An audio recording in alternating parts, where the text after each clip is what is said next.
Ei, testando, vamos ver como que tá o som. Estão me ouvindo?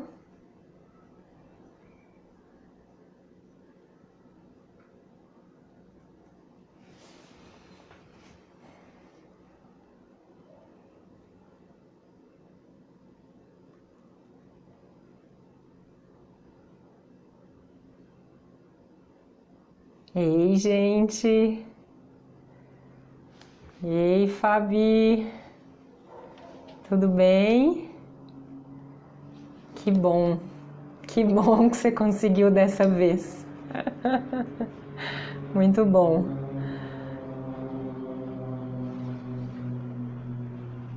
Ei, Rafa, tudo bem? Ei, Cícero, tudo jóia?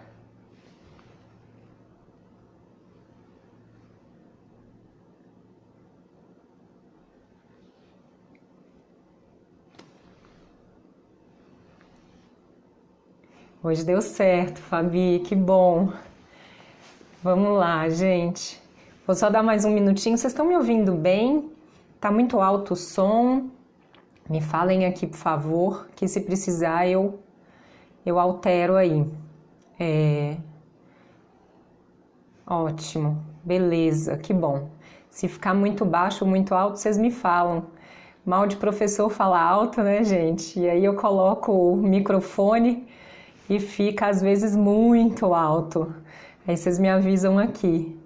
Também, Rafa, a gente tá estourando de saudade, a gente não vê a hora disso tudo passar pra gente ficar junto de novo. Nó, fala não, galera.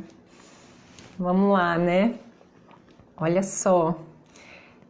Ei, Deleandro, ei, Mara. Ei, que bom vocês. Acho que esse tema de hoje é um tema que até foi falado numa reunião que eu estava ontem com alguns professores e é engraçado que assim, a gente tem sido desafiado o tempo todo. A gente não sabe. Ai, que honra, gente, vocês não estão entendendo. Minha mãe está me assistindo. Nó, honra, mãe, te amo. Então, assim, quando a gente pensa no desafio de todo o processo do ensino-aprendizagem, né? Eu acredito que o Brasil ele está vivendo hoje algumas coisas que outros países viveram há cerca de 10 anos atrás. Então, quando a gente pensa nisso, a gente vê que a gente está um pouco atrasado nisso tudo. Não é diferente com outras coisas aqui no nosso país mesmo, né? Mas enfim, se a gente for pensar dentro da educação, o que a gente precisa, Neusilene, o que a gente precisa pensar, né, acerca de todo o processo de ensino-aprendizagem para que a gente desenvolva outras habilidades que não foram ensinadas durante o nosso curso, para que a gente possa criar dentro da sala de aula e atualmente no processo de ensino remoto, o que a gente consegue fazer para auxiliar na atenção dos alunos e no processo todo. Então, assim, duas coisas importantes que a gente tem que pensar. A primeira, nós, enquanto professores, a gente vem de uma formação de que o falar é o que forma as pessoas. E hoje, a gente tem que lembrar que a gente não está mais na nossa geração, né? A geração de hoje, que é, por exemplo, da Bia, chama geração alfa. Não sei se vocês já leram a respeito, mas é uma geração que ela nasceu 100% inserida no mundo tecnológico. Então, quando a gente pensa que todo esse ensino para essas crianças que nasceram na era tecnológica não é um ensino igual era o nosso, a gente precisa reestruturar isso tudo. E como que a gente pode reestruturar? Que é a segunda coisa. Repensando a metodologia. Então, a primeira coisa para a gente repensar é que a gente precisa falar menos, né? E agir mais. Vamos pensar quando a gente faz uma busca no Google. A gente não digita um texto gigante na busca, certo? A gente digita palavras-chave. Quando a gente coloca essas palavras-chave, e eu sou mestre em colocar as palavras erradas, morro de rir de mim, porque as outras pessoas vão lá e acham rapidinho o que estão procurando e eu fico lá, né? Filosofando em cima das palavras que eu estou procurando, morro de rir. Mas quando a gente coloca lá na busca, a primeira coisa que a gente precisa pensar é quais são as palavras-chave para aquele assunto que eu quero pesquisar. E aí, quando a gente descobre quais são as palavras-chave, essa é a chave do tesouro. Por quê? Porque se você pega o que é a chave dentro do ensino, daquele conteúdo que você quer ministrar naquela turma, você vai conseguir chegar no seu aluno de forma mais rápida e assertiva. Então, essas são as duas primeiras dicas. Quando a gente pensa em falar menos, a primeira coisa é como que eu vou falar menos? A segunda dica é essa. A gente fala menos pensando quais são as palavras-chave daquele conteúdo. Então, dessa forma, a gente consegue ter um olhar mais assertivo pra gente alcançar. Falta de hábito, né, Fabi? Tá bom. Eu vou ficar mais atenta nessas buscas aí do Google para eu acertar. E aí a gente encontra uma forma mais certa, mais assertiva de conversar com os nossos alunos, que são da era digital. Eles não são como a gente, né? Vamos pensar assim, alguns professores estão aí na transição, né? Pegaram aí, sei lá, mais ou menos com seus 18, 20 anos e estão aí nessa transição para hoje. Alguns um pouco mais novos pegaram lá dos seus 12, 15 anos.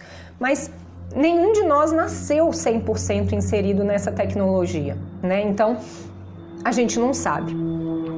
Vamos pensar em algumas coisas. A primeira delas que eu gostaria de contar para vocês um pouquinho é sobre a sala de aula invertida. Vocês já ouviram falar? Vocês conhecem? Me contem aqui, por favor. Quando a gente pensa na sala de aula invertida, o próprio nome já diz, a inversão do processo. Então, como que a gente inverte o processo? O aluno estuda o conteúdo de forma remota, em casa, online. A gente dá a diretriz, mostra todo o percurso e caminho que ele precisa seguir para alcançar e volta para a sala de aula e tira todas as dúvidas, tudo que ele precisa saber em atividades de forma presencial. Uma das possibilidades disso, que bom, Luane, que você conhece, show de bola! Uma das possibilidades, espero que você já tenha usado, se não me conta aqui depois, tá? Uma das possibilidades da gente usar a sala de aula invertida é quando os alunos voltam para a sala para fazer essas atividades, a gente colocá-los em duplas ou às vezes até em trios, quartetos. Por quê? Um outro estudo diz, outro não, né? Porque eu não falei de nenhum ainda, mas um estudo diz que os alunos têm menos vergonha, e aí isso é interessante, eles têm menos vergonha, ei Wellington, seja bem-vindo, de falar para grupos menores quais são as dúvidas deles. Então, se a gente insere os alunos num grupo de 3, 4 alunos para fazer esse trabalho,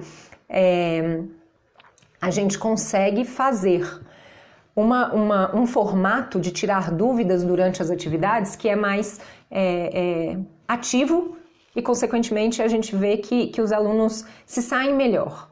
Quando a gente coloca todos os alunos inseridos num grupão, que é o da sala, 35, 40 alunos, dependendo de cada escola, a gente não consegue ter o mesmo resultado, porque eles ficam inseguros de perguntar.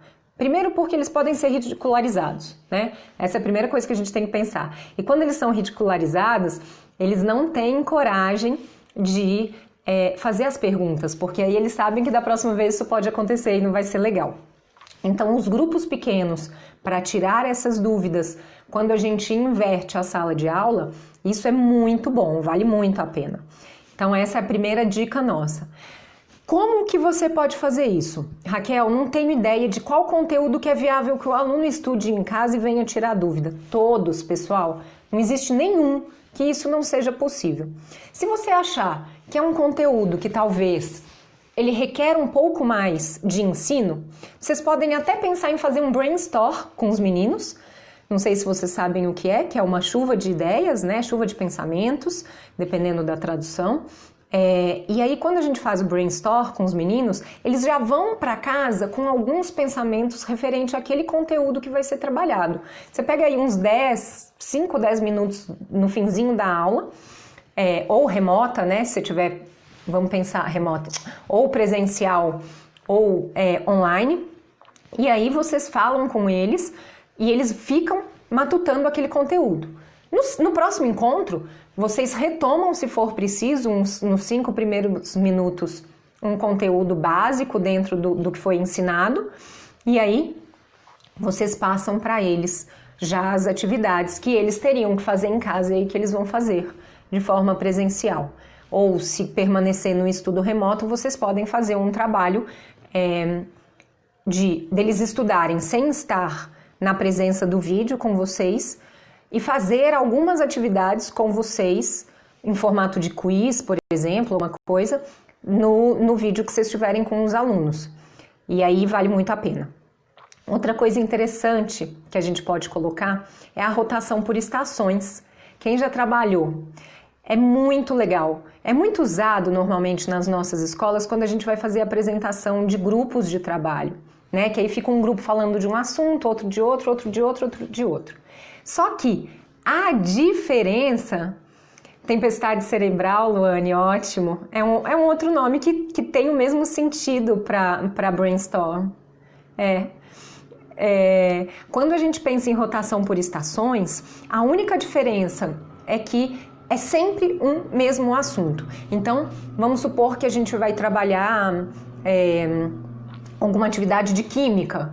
E aí vocês querem trabalhar com os meninos um assunto da química. Vocês colocam tudo que vocês tiverem dentro do conteúdo exato que vocês querem, não mudem os conteúdos, mas mudem o formato para que eles aprendam. Então, por exemplo, um dos grupos fica com computadores, e aí eles vão pesquisando coisas que vocês vão direcionar nos computadores. Um outro grupo fica como... sejam bem-vindos! Que bom vocês aqui.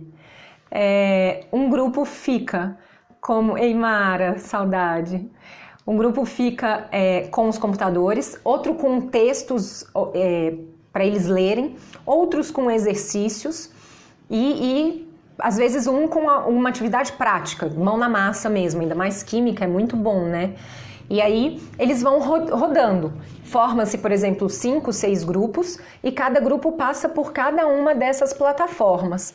Quando a gente pensa em cada uma dessas plataformas, a gente vai lidando com as plataformas e fazendo a assessoria em cada uma. A gente não pode esquecer disso, porque na prática a gente tem que lembrar que a gente tem que ir ali orientando os alunos e tirando as dúvidas deles. Que bom que você não conhecia, Luane. Você vai ver, quando a gente voltar para as aulas presenciais, coloque isso em prática, você vai ver como é maravilhoso. Os meninos ficam eufóricos, loucos de vontade de participar. E é importante que vocês estudem uma base do conteúdo com eles, e aí pode ser na sala de aula invertida, né? Uma parte remota e a outra presencial. E vocês vão ver como que isso...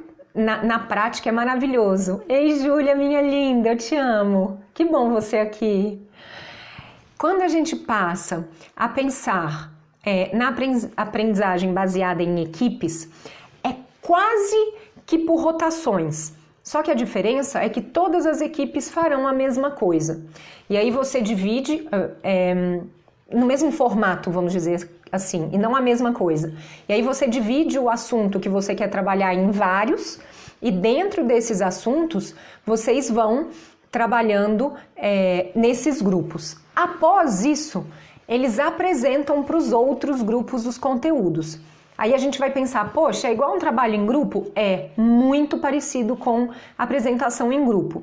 Só que a diferença é que grande parte da aprendizagem em grupo é feita somente por eles. A gente só é um mentor para que isso aconteça. A gente não dá nada mastigado para eles.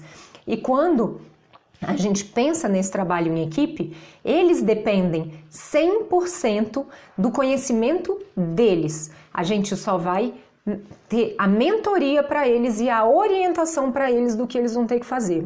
Ensino médio costuma funcionar muito, mas muito, muito bem nesse formato. E ensino superior. Raquel, por que do 6º ao 9º não? Eles estão criando uma maturidade para o trabalho em grupo.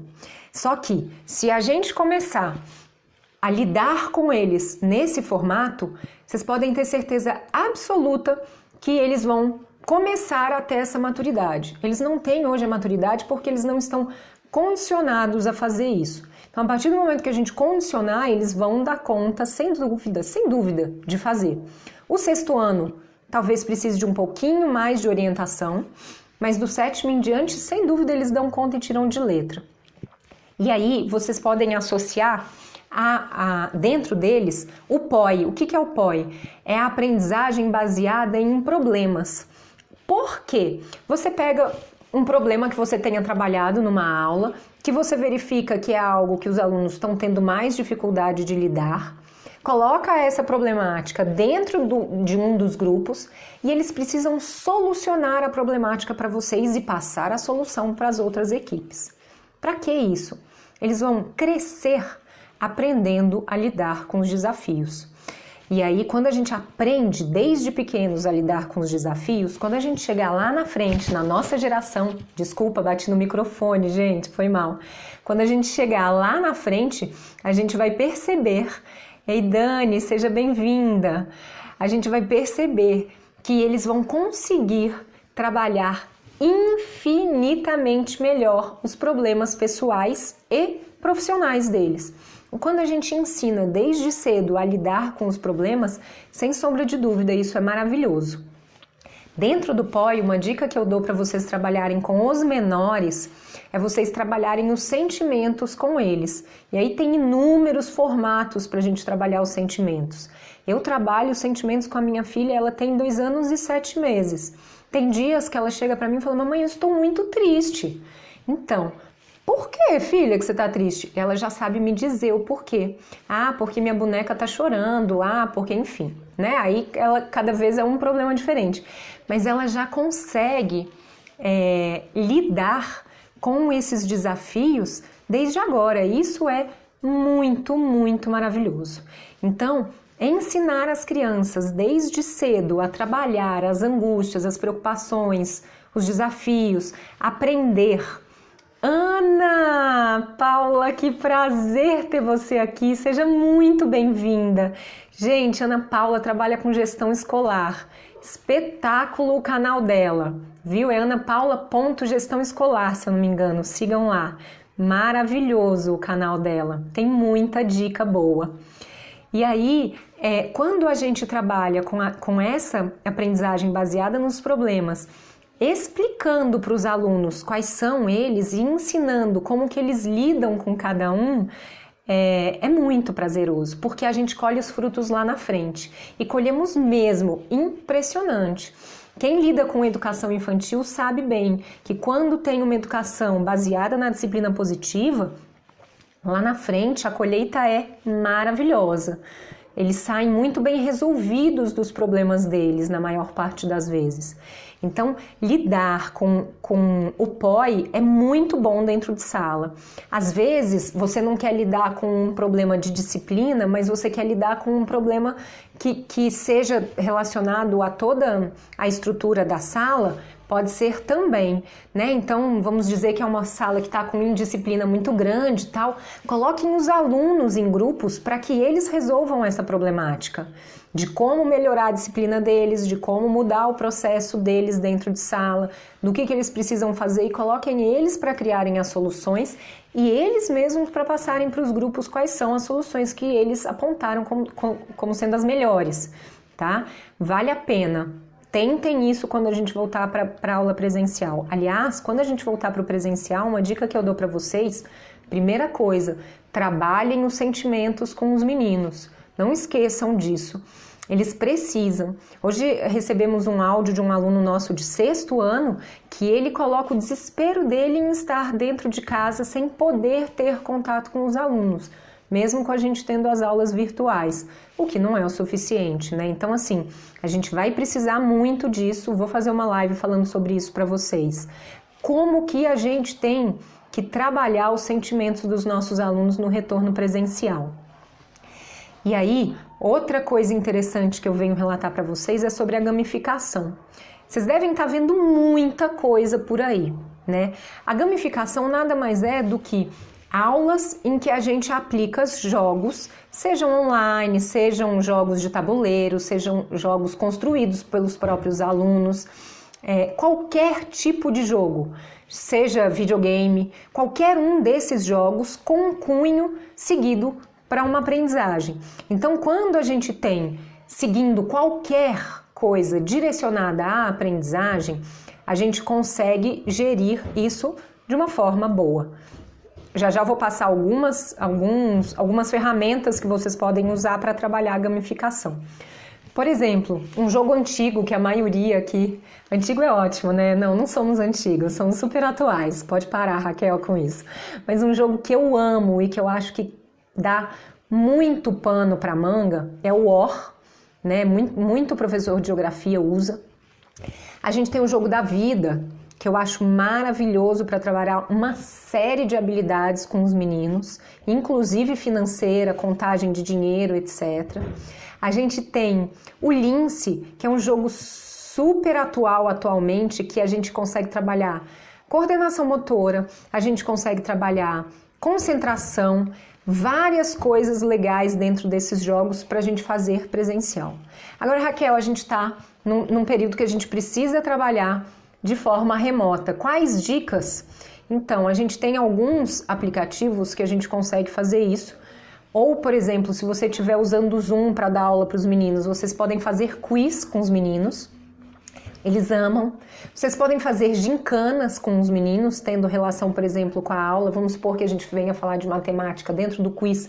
Vocês podem pegar os meninos para eles pegarem formas geométricas que vocês queiram, ou que eles façam a soma rápida de algo que vocês querem, ou a divisão, multiplicação, que eles têm que falar, né? Tem a possibilidade de vocês fazerem jogos virtuais online com os meninos, e isso tenho certeza que vai chamar os meninos para as aulas de vocês. E aí, enquanto eles jogam, vocês podem ir falando alguns conteúdos que são pertinentes. Eles vão amar, certeza absoluta. Dentro da gamificação, eu queria dar um exemplo para vocês de uma escola em Nova York que chama Quest to Learn. Eu espero que eu tenha pronunciado certo. Essa escola iniciou os trabalhos delas há mais ou menos 7, 8 anos na área de gamificação.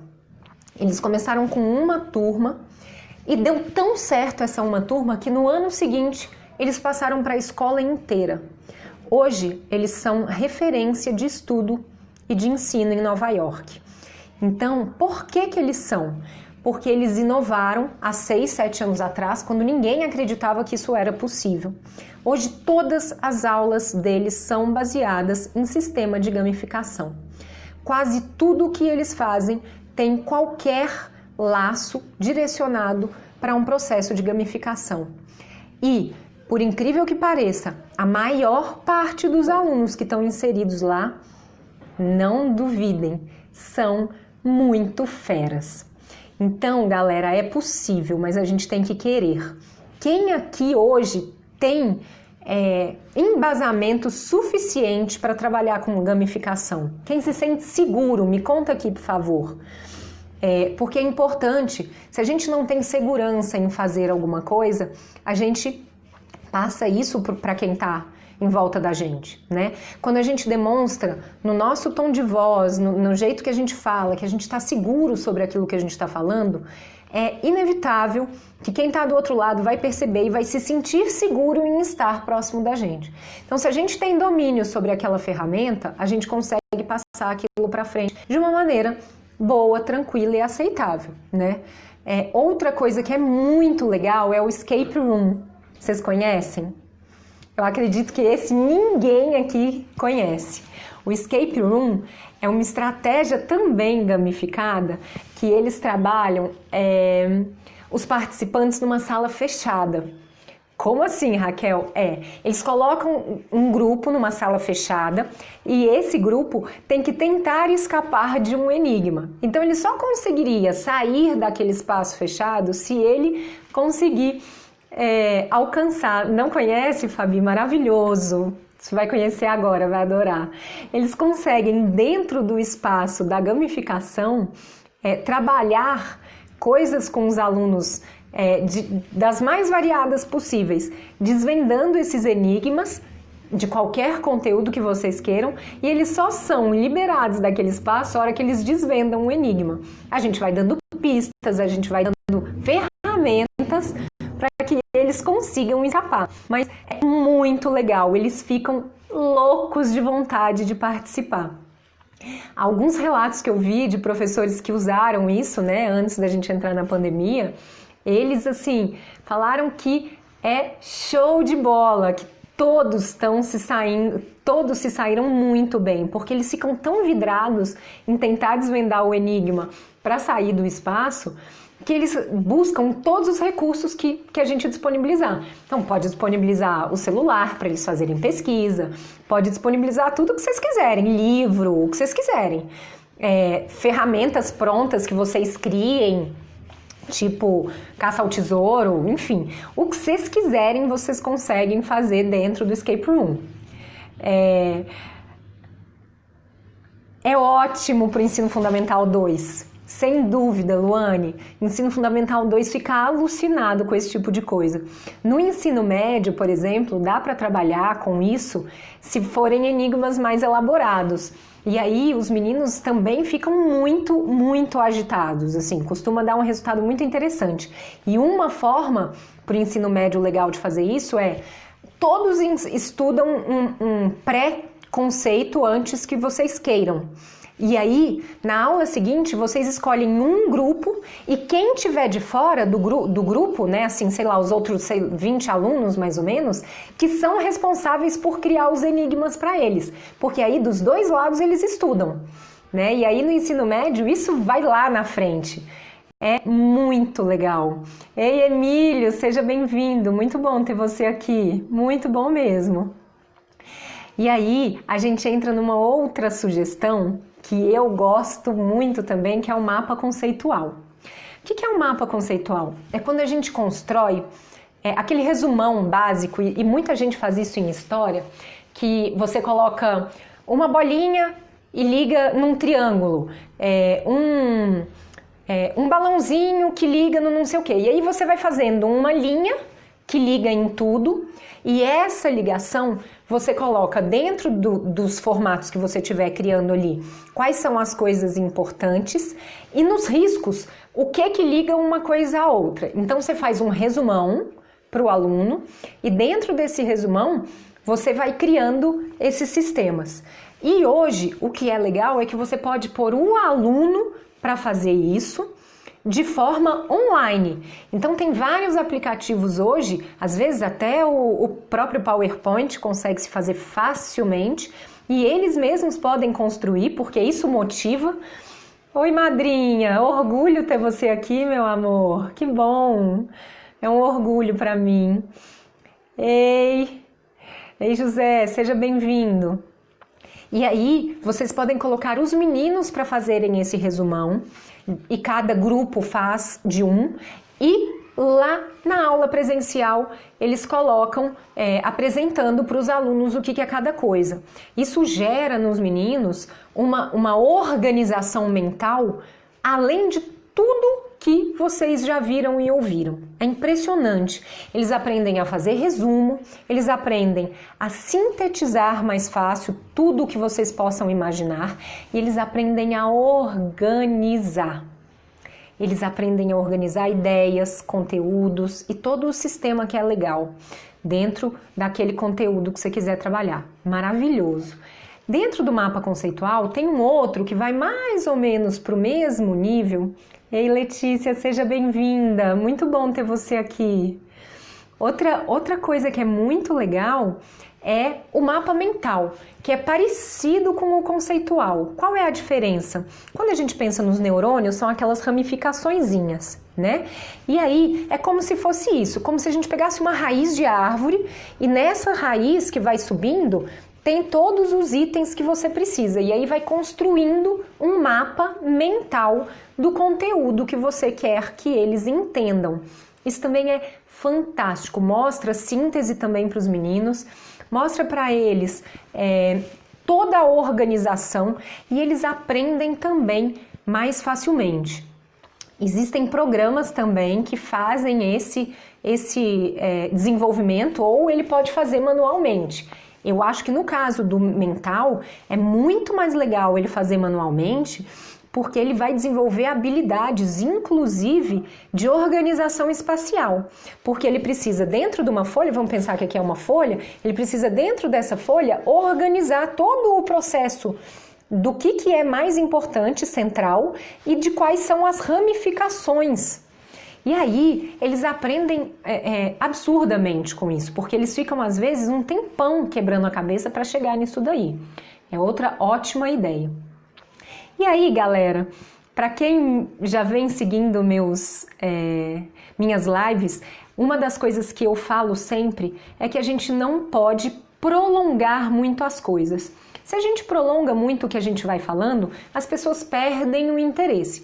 Então, se vocês olharem lá, meus vídeos são todos curtinhos e as minhas lives também são todas curtas. Para quê? Para que vocês tenham mais atenção no que eu falo e que vocês fiquem mais motivados a estarem aqui comigo. Porque a nossa vida é muito dinâmica, não dá tempo da gente ficar uma hora e meia seguindo, às vezes, tudo que a gente quer daquela pessoa. Então, o meu maior objetivo é fazer coisas curtas para que vocês cada vez tenham mais possibilidade de estar aqui conosco. Oi, Mariane, seja bem-vinda! E eu queria falar um pouquinho das ferramentas para vocês trabalharem algumas dessas coisas que eu falei aí em cima. Eu não sei se vocês já conhecem o Pixton. P-I-X-T-O-N, Pixton. É uma ferramenta que vocês podem fazer histórias em quadrinhos. E dentro dessa ferramenta, ou vocês ou os próprios alunos conseguem criar histórias inteiras. Ei, Babi, seja bem-vinda! Que bom ter você aqui! Saudade! E aí, vocês podem criar só a tirinha, ou vocês podem criar uma história completa. Os meninos amam história em quadrinhos, de pequenos a grandes. E aí vocês podem colocar os meninos para criarem. Eles vão amar fazer isso. Amar, vocês podem ter certeza, porque é muito legal a plataforma. Depois eu vou disponibilizar para vocês os nomes de todas as plataformas, tá? Outra plataforma que está sendo muito usada agora é o Google Sala de Aula. Ah, pergunta, alguém já tinha ouvido falar do Pixton? Me contem aqui, gente, quero saber. Enquanto isso, vou falando do Google Sala de Aula.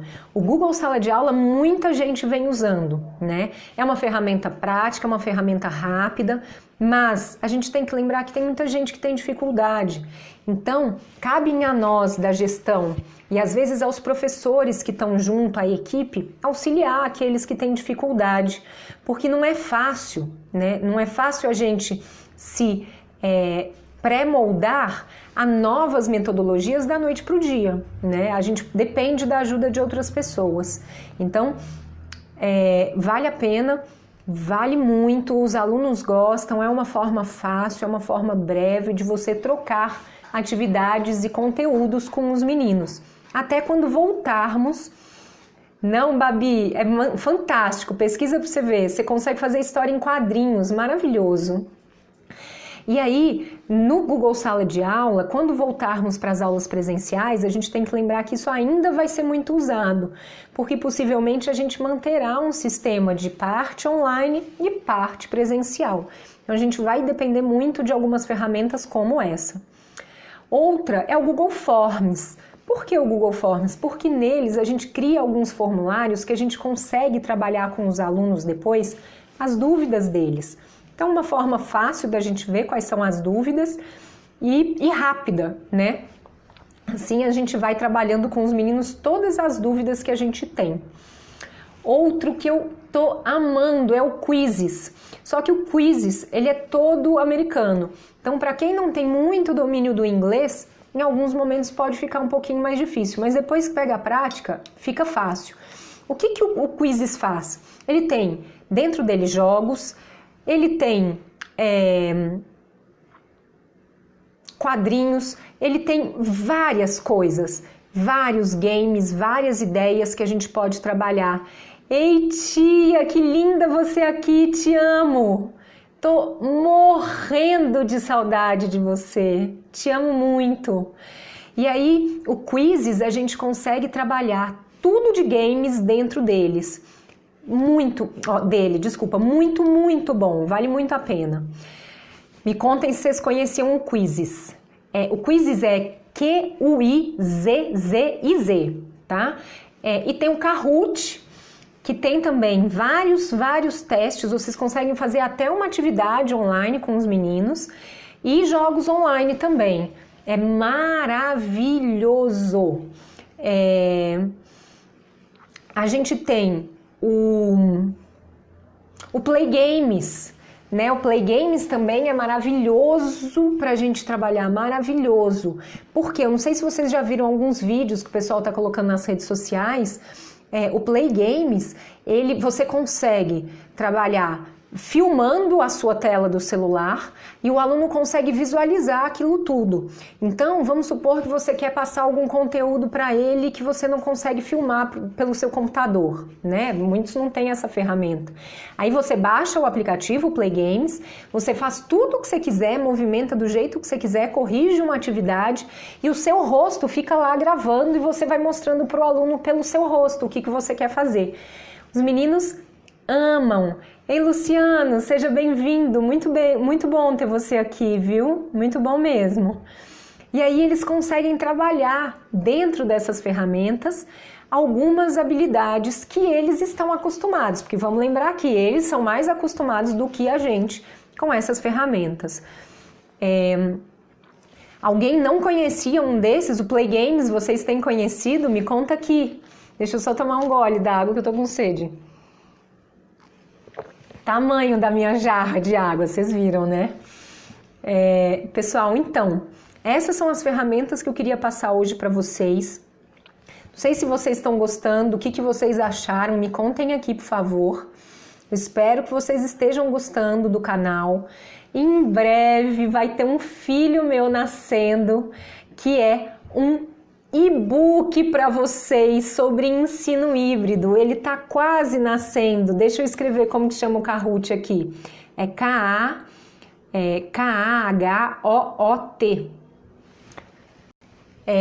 E aí, quando a gente pensa em todas essas ferramentas, a gente pensa o quanto é possível a gente fazer melhor pelos nossos alunos. Não é fácil, não é rápido, não é prático, mas eu garanto para vocês que é possível. Então, fiquem ligados, em breve tem e-book aí saindo do forno quentinho sobre ensino híbrido para vocês, que a gente não pode esquecer que é a metodologia do momento, né? Ele vem cheio de sugestões para vocês trabalharem com os meninos remotamente e presencialmente. Eu espero que vocês gostem, né? Um pouco do que eu falei aqui é um pouco do que tem no livro e tomara que a gente consiga continuar com essa força que nós temos. Vamos lembrar hoje, galera, 8 horas de bater palma para os nossos professores. Vocês merecem muito, vocês são muito guerreiros, vocês são muito fortes, vocês estão de parabéns. Toda vez que eu penso no tanto que vocês são bons no que vocês fazem, eu me emociono. Porque assim, é maravilhoso o que vocês constroem com tantos desafios, né? Os desafios são muito grandes, gente, mas a gente não pode desistir. Se nós desistirmos, imaginem os nossos meninos, né? Ô Fabi, que bom que você tá ansiosa por ele. Eu também tô. Logo ele vai estar aí pra gente. E quando a gente vê o tanto que é importante isso, a gente entende o nosso papel. E aí, quando a gente entende o nosso papel, que é de formar e informar os nossos alunos, a gente pensa que é possível a gente ser mentor deles em todos os aspectos. Social, emocional, de aprendizagem e tudo mais que tiver inserido dentro de qualquer coisa no sentido de auxiliar os meninos no desenvolvimento deles. Então não desistam, vocês estão indo muito bem e a gente vai conseguir mudar o nosso país, eu tenho certeza disso. Eu não posso acreditar diferente, porque eu vejo o quanto vocês estão buscando por novas informações. Então isso nos mostra o quanto que vocês estão preparados para que a gente construa um futuro melhor para o nosso país. Pessoal, muito obrigada por ter vocês aqui, foi muito bom, muito mesmo. Eu quero que cada vez mais a gente consiga ter mais pessoas nas nossas lives e no nosso canal. Sigam lá, compartilhem, peçam para os seus amigos, os seus professores me seguirem e continuarem compartilhando para que a gente consiga passar quanto mais informações de peso para que a gente mude o nosso país, né? A gente vê, só mais isso que eu vou falar, eu falo muito, a gente vê o tanto que a gente encontra as coisas nas redes sociais, mas a gente não encontra o como nas redes sociais, e é isso que eu quero no nosso canal. É isso que eu pretendo aqui, mostrar para vocês como que a gente caminha. É o que você tá, é o Raquel Vono, tá? O canal que eu falo é aqui o Instagram mesmo, mas divulguem o Instagram. Eu ainda estou fazendo todo o resto, YouTube, a página do Face para ficar legal, mas divulgando o Instagram, em breve a gente vai ter outras plataformas para vocês caminharem comigo também, se Deus quiser. E aí, eu quero que a gente construa, dentro das possibilidades, um canal que vocês aprendam realmente como fazer na prática. Porque só ter a teoria é lindo, maravilhoso. A gente teve ela na faculdade, ela é linda, eu não digo que não é. Mas só a teoria não leva a gente a lugar nenhum, tá? De coração, eu quero que vocês estejam comigo para a gente construir esse país melhor.